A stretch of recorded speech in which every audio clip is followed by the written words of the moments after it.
Hi everybody, Mr. Neff here. Today let's talk vertical circular motion. So vertical circular motion is what I'm referring to when I say circular motion that has gravity involved. Sometimes the gravity is going to be involved as acting centripetally, that is towards the center. Think about this bucket that this person is swinging around. At the top of the path, there is going to be a force of gravity acting towards the center. You can see the circle is like this. The gravity won't necessarily be the only thing acting centripetally. Here, there'd also be a normal force that might be bigger, might be smaller, depending on how quickly she's spinning it around. Sometimes gravity is going to act centrifugally, that is, away from the center. And so it's actually going to make the possible size of the circle or the velocity less. So all that to say, here I've got a force of gravity and a normal force, and they're acting in opposite directions. If I wanted to know the centripetal force in this case, it would be the normal force minus the force of gravity, versus over here, what I wrote earlier, the centripetal force being the net force would be the normal force plus the force of gravity. So it's going to be a case-by-case basis. Sometimes it's going to be a thing where gravity is the only thing acting, and we're going to have some problems where there's orbiting objects. And so here's the Earth, and we can consider this vertical circular motion because gravity is involved either centripetally or centrifugally, and gravity is the only centripetal force that you have there. So I have a few examples, and I'm going to teach this by way of examples this time. And so here I have one from our homework. It says the drawing shows an extreme skier at 3 locations along the ski run: straight section, circular section, and airborne section. And at the right, the drawing shows 4 possible directions for the net force that acts on the skier. What's the direction of the net force in A, B, and C? Of course, Newton took care of us on this. He said that the sum of the forces is equal to ma, and he was talking about magnitude, but he was also talking about direction. And so the direction on the acceleration will be the direction on the net force. So the person in A is accelerating down the hill. That's going to be caused by that component of gravity, that mg sine theta. And all that is to say that that's going to be the direction of the net force, because that's the direction of the acceleration. In B, and this is really the reason that I brought this one up, you have a force of gravity going down, and you must have a larger normal force going up. And if you've ever done this, you know you can feel it on your feet, on your legs, that the normal force is pushing up on you more than what you're used to. You feel heavier there, your feet feel squashed. And so the net force is going to be up because the normal force is bigger than the force of gravity. And so whenever we have C, now the only thing that you're touching is the gravitational field, and so the only force that you have on you is the force of gravity, and so the net force is going to be down like that. So it looks like I would choose choice 2, looks like I would choose choice 1, and it looks like I would choose choice 3. Now in number 31, we leave the Earth, and we have 2 satellites that are in circular orbits around the Earth. And so there's satellite A that's 360 kilometers above, and satellite B that's twice as far. And they want the orbital speed for each satellite. So you're going to see this in my future video with Newton's synthesis of Kepler's third law. It's a lot of these same ideas.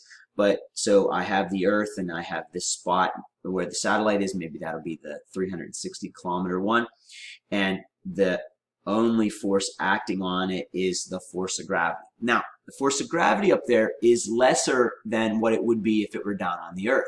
That's because the acceleration due to gravity is not 9.8 when you get that far up. It's noticeably less. And that's what I'm going to focus on here. All this to say, we know that the centripetal force always is the mass times the centripetal acceleration, and the centripetal force in our case is the mg.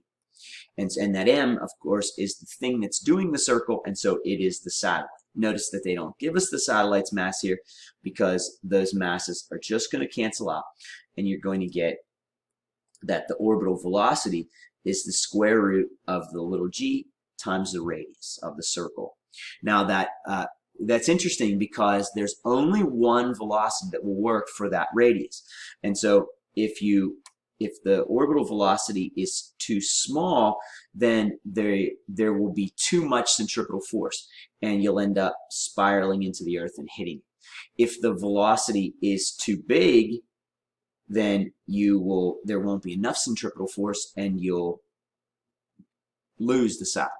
Neither one of those are great scenarios. But if the orbital velocity is just right, like in Goldilocks, now it's going to fall around the Earth and it's going to actually orbit it. So that's the one you're looking for. So this gives you that just right velocity. Now, you could handle this next part a couple different ways. What I like to do is I like to figure out what the little g is way up there. And so if you can remember, little g is the rest of universal gravitation. Remember, the right way, the official way to figure out the force of gravity is to do the big G times the mass of the Earth and the mass of the object that you're getting the weight of, and divide by the radius squared. Now, all of this stuff right here normally comes out to 9.8 for the radius of the Earth. But now we've got a radius of the Earth, a radius of a path that's way more than the radius of the Earth. And so what you could do here is you could say, well, little g is going to be the 6.67 times 10 to the minus 11 Newton meters squared per kilogram squared times the mass of the Earth, which is going to be the 5.98 times 10 to the 24th kilograms. And now you're going to divide by the radius of the Earth and the altitude squared. And so those things together are going to give you a way larger denominator than what you're used to. And so consequently, the little g isn't going to be 9.8 anymore. Turns out, if you do it for 360 kilometers up, you end up getting a little g of 8.8 meters a second squared. And so quite a bit less than what you're used to. Now what you could do is you could take, to get that velocity, you could take that 8.8 meters a second squared and multiply that by the radius. Now again, that's the radius of the Earth plus the altitude. And if you go ahead and do that, you will get 7,698, rounding that to 7,700 meters per second for the velocity. Now some people would say, well, couldn't we just take the little g and put it in a general way? And they're right, you could.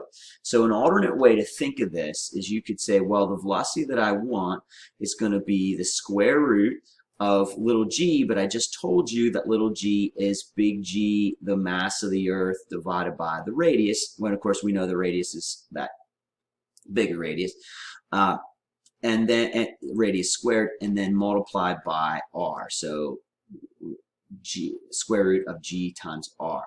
And so then you could say this is the square root of big G, mass of the Earth, divided by the radius, and that's a little bit more general way to get that orbital velocity. If you put in these numbers, you'll see you'll get exactly the same result as what I did before.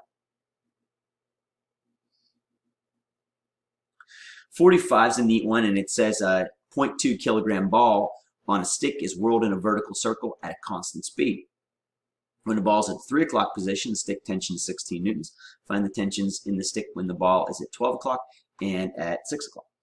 Okay, so we have this ball at 12 o'clock, we have it at 6 o'clock, and we have it at 3 o'clock, and it's going around in a circle like so.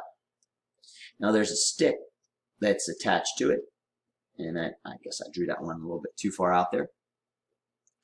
At each one of these spots, you're going to have a free body diagram that looks a little different. At every one of the spots, you're going to have a force of gravity that goes down, and it's going to be the same size. Of course, we know that force of gravity is just about 2 newtons, right? Because force of gravity is whatever the m times whatever the little g is where you are. And that's about 2 kilograms times approximately 10. I know some people get turned off by that. If you want 9.8, you go for it. 2 newtons. So 2 newtons at each one of those spots. Now, the tension in the stick is is going to also always add up to 16 newtons. You can say, how do I know that? Well, at that 3 o'clock position, that tension in the stick was pulling it this way. So I'll say force of tension was 16 newtons. And so that's the centripetal force. Now, if this is whirled in a circle and at constant speed, that's not super clear about that. Oh, excuse me, it is clear about that. And so if it is at constant speed, then that means we have a constant centripetal force. And so that means I've got to have something at the top. When I add on to 2, I get 16. So of course, this is looking like a tension of 14 newtons, so that I can get a total of 16. And now down at the bottom, I need something that when I subtract off 2, I get 16. And so that looks like that's going to be 18 newtons there. Got to have a constant centripetal force. And a similar thing, but maybe a little closer to home, is a student on a Ferris wheel. They weigh 150 pounds, but they have an apparent weight of only 125 pounds at the highest point. So looking at that Ferris wheel there, and here's the student sitting there, and the force of gravity is down there like that, and the normal force, aka the apparent weight, is up there like that, and they're different size. Did I do a good job drawing them different size? Yeah, you know what, I did, and they're 25 pounds different. And so all that to say is the centripetal force at the top is 25 pounds. The difference between the 150 and the 125, and it's centripetal, it is going towards the center. Now it's steadily rotating, so that means that the centripetal force everywhere is going to be 25 pounds. So now take them half a cycle later, and they have the same force of gravity. Do a good job drawing at the same size, but now they have to have a normal force that is 25 pounds bigger than the force of gravity, not 25 pounds smaller. So this normal force has to be, well, my thought process is 150 plus 25 is 175 pounds, because I have to have, after I do the canceling up and down, I have to have 25 pounds towards the center. Why? Because that's what the centripetal force was at the top, and this is steadily rotating, so that's what the centripetal force will be always.